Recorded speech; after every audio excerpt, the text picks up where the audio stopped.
Good afternoon. Today is, what is today? April 28th. It's 4 o'clock meeting of the Valley City Commission, and it is a special session. So we'll call the meeting to order. Please call the roll. President Carlsrud, Here? Commissioner Magnuson, Here. Commissioner Bishop, Here. Commissioner Erickson, Here. Commissioner Gallman, Here. City Administrator Crawford, Here. City Attorney Martinick. Here. Okay, please join me for the pledge.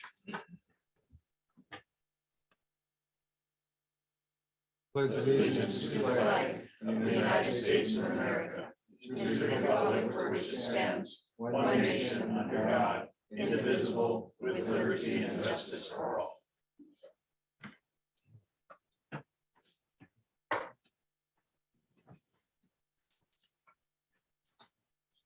Okay, thank you. And we'll begin with Rich. Some more of the good news in our neighborhood.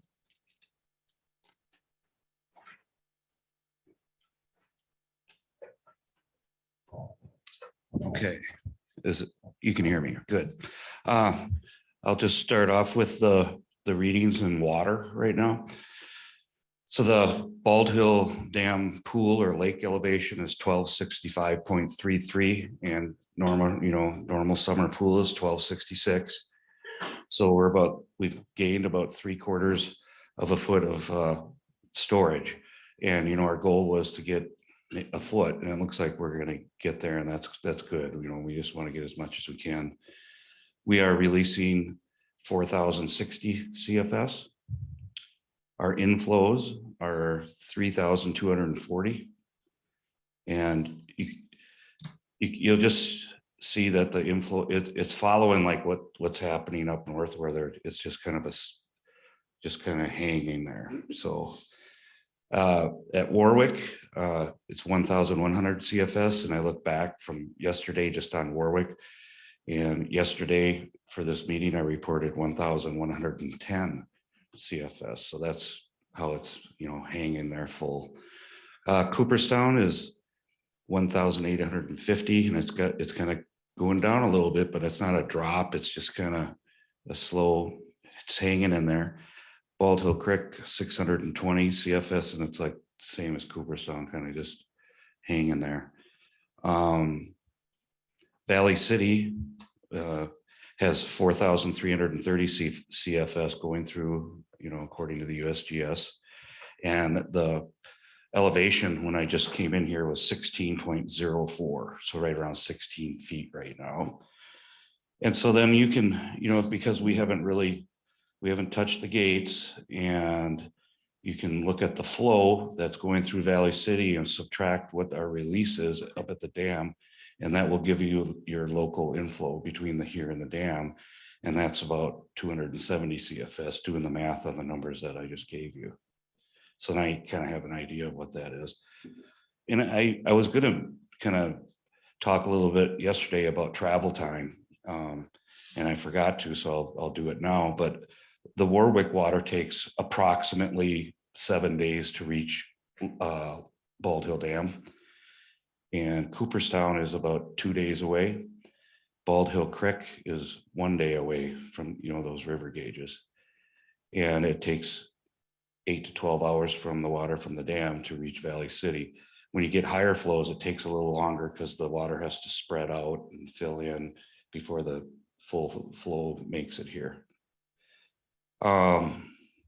So I just looked at the National Weather Service point forecasts, the official forecasting agency for the United States. And for the upcoming rain event for Valley City, they show it in 6-hour increments, I think. And you add those up for the event, and it came out to 2.36 inches of moisture. I did quickly look, I didn't get to add it up, but it was less like up in the Harvey area, it's less. So, they're getting closer, and it changes all the time. So, you just, I guess as they get closer to the event, they can become more confident in what they're gonna say might happen.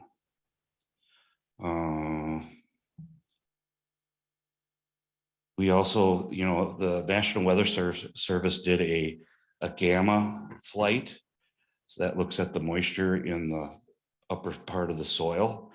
And they said it in their forecast, they slightly downgraded how much water they were showing in that soil up there.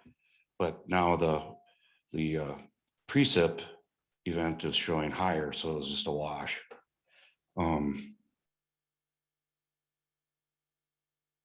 So the National Weather Service forecast puts in there the 7-day precip forecast. So that's in there. So when you're looking at it, it has rain built in. And they're showing a crest beginning on Tuesday sometime at 18.5 feet. And I know people are interested in that 17.5 feet because of the 2 bridges south of town.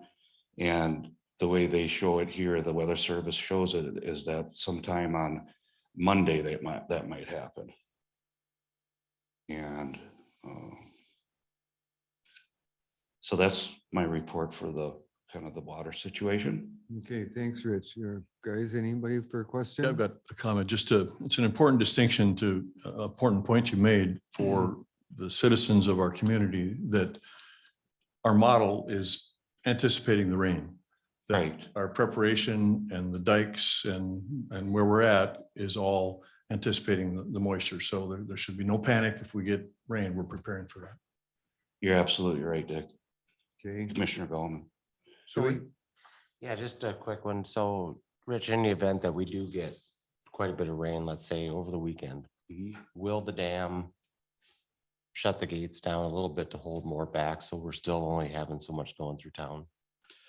Is Well- that possible, I guess? Well, the current plan with the forecast shows Lake Ashtabula going up to between 1269 and 1270. With those releases, of going up to 18.5. So we there's another event coming after this. The rivers flow up full and it's hanging there. So you got a full river that you might have to deal with for a while. Okay. So if you fill the lake completely up, like say we were to cut and eat up some storage, And you have nothing. then you get into a situation where you lose control of your pool and all you're doing is opening up. If it comes in, you open up. If we save a little storage and we know we can, that's prudent. Yep, Thanks. that's a really good question. So you're thinking we're gonna up the flows coming out then possibly? Yeah, that's what the National Weather Service forecast shows us going up to. It's right here. Here we go. About 5,000 CFS, and then maybe a day later going up to 5,500. Could end up being a little less if we get a little less rain, so, yep, So is that 2.3 inches that you said was coming? That's just this weekend? yes, And then the next one is, we don't know yet. we don't know, yeah. Okay. Mike, anything? Any questions from the audience? Okay. Thank All right, you. And Nice then, job, Rich. like Commissioner Gallman said, we've been preparing for this. We've been, getting ready and we're ready. Mhm. We've got things in place and now we're planning for the next few steps. We've been collaborating with the city and Gwen and then the National Guard on, levee monitoring, and we're trying to come up with an appropriate plan for that. It's going to be a different way of doing it from the last flood because it's a different situation. It's a different flood. So we're working on that now. Did you- I got geotechs, crawling all over everything right now. Jeff? Did you say when we were gonna go up to 5,000 or when you had an idea? Yeah, idea of 5,000 is May 1st. What is that? Is that Sunday. Sunday? Sunday. May 1st, whatever that Okay, is. I didn't know if I caught that or not, so. Okay, thanks, Rich. Thanks to you Rich. and your team. You bet. Guys are doing a good job. Thanks, Rich. When? Sure. One of the things that, as Rich was saying, we were collaborating on what we're gonna do about the levee patrolling. So the past, you guys had the guard do it. That's not a possibility for us just because of the size of the flood in the area. So we need to take care of that ourselves. I have asked Sue, reached out and she helped get the information from the guard to get it to the Corps. And that would be their levee patrol matrix. So what they did last time. So now what the Corps is doing is going back through it because there's been a lot of updating since then. So they'll see how far we have to be, you know, obviously if there's a wall, you can patrol further without as much worry. So the main thing I need from them is how many people do we need on at a time? Then from there, we can make shifts and go from there. However, one thing we do have to do is there has to be training, which the Corps is going to do. So when we get an idea here, which hopefully will be sooner than later, then we will start making a couple of different schedules for when we can do the training. And you have to do it in twos. No one can do it on their own, but we are going to need some volunteers because when it comes to Saturday, if there's rain, our employees have to be working on the pumps and making sure everything's getting out. They will not be able to be on those levees. So if there's someone that's interested in helping patrol the dikes at all, I'm going to actually, Commissioner Erickson, if it's okay, I'm going to have you help me get that kind of set up and we'll go from there. Great. Have you set a time for the training? No, that's why I'm having Okay, okay. Commissioner Erickson help me so that when we get it, well, all staff, all employees will go to it. So we know what's going on, but then there will be a couple more that they do. And as soon as we know any information, we'll get that out. But if someone's interested, at least get in contact with Commissioner Erickson and, or myself, and we'll get you on a list. So at least we know. And then as soon as we find out when some of the trainings are, we can get that out as well. So that's the big part that I'm actually trying to work through right now is just seeing what kinds of those things that we need to do and do we have enough people and go from there. So that is all I have for now. Thanks, Gwen. Oh, excuse me. Could Was I- there a question for Gwen? I do have a question and maybe it'll help clarify it for me and then for the citizens. So they're not patrolling the dikes right now, is that right? We don't need to patrol the dikes right now, or are they right now at night? And then Rich, I'm going to have you come up. when do the volunteers start the patrolling of the dikes approximately? Okay, so with this flood event is different because you guys have done all this, put in this permanent flood protection. So we're not, that's not levies that we have to monitor. It's less, you know. And then also we did not place clay up on all of the levies because they were high enough. So the way I see it happening is that one team, because where you put clay on, I think you want to have a higher frequency of eyes on it. So you would make that segment would be shorter and if people would be, the teams would walk it, but it would be a shorter segment. And then hopefully making the segment for the levees that we did not put any clay on, make that a longer walk because they're, you know, I think they're pretty good levees and The ones but with we grass. Yep. yeah, with grass. But you still, when you have a flood, you need to monitor the whole system. So, but that maybe we can, by doing it that way, we can reduce the number of volunteers needed. But I don't know yet. We're still working it. And we're identifying areas that we want to really look at all the So time. tonight, no one's monitoring the levies as of tonight. I think We- what, Well, think what let's- she's Let's go wondering- one at a time. here. Okay. I think what she's Yep. wondering is what levels Level, of the river water. level. we Okay, need to yes. Start. So, yeah, yep, it leads into this. So it would be, you know, the lowest level that you guys shored everything up to 18 feet, right? So 18.5, right? And so there's some areas that were at 16 and a half or something like that. Yeah. So I think when you get to, 17 feet, you're going to want to do that. And according to this plan here, that would be National Weather Service would be probably starting Saturday or Sunday, depending on the precept. We might need to be walking those levees on Saturday or Sunday. Okay. Gwen, anything further? The main thing is regardless, we still have to do the training ahead of time, because if you wait till it gets there, that's too late. So if that's why we're saying, if you're interested, at least come get the training and then we can go from there. And that's why it would be important for me to have another person to help with that.